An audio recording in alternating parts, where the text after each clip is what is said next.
Hi everyone.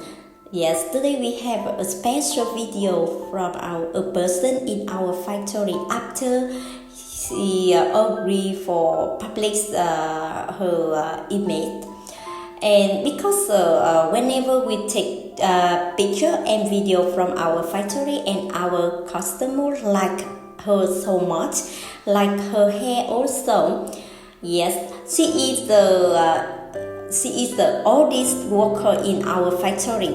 Now she is 65 years old and she has been working in our factory for 7 years. Yes. And her name is Leo. Yes, in Vietnamese it's Leo.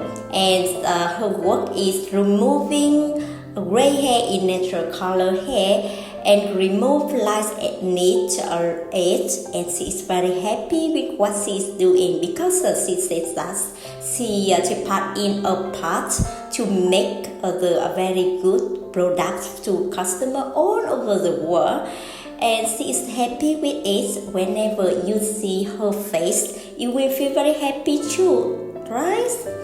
And thank you so much for all customer for to give a job for our worker like her. Thank you so much.